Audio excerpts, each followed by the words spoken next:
Good morning guys, in front of me is Honor Magic V5 and let me show you how to change system navigation.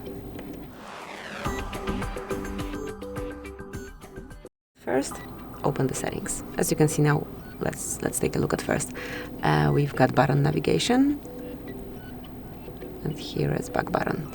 Once you want to change it to gestures, or instead once you have gestures and you want to switch it to button navigation, just enter the settings, go to System and Updates, select System Navigation, and here, smoothly by tapping, you can switch to gestures.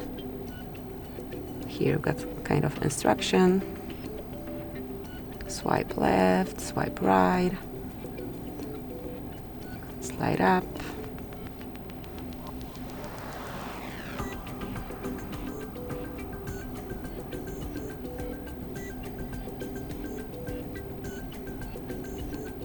Okay, so we went through the whole tutorial and now we can smoothly use gestures. And if you wish to switch gesture to freaky navigation, just mark it here. And as you can see, now you can also customize it, so it's how you like it most. But let me stay with gestures. Okay, so let's skip this tutorial. That's it. Thank you for watching. Please subscribe our channel and leave the thumbs up.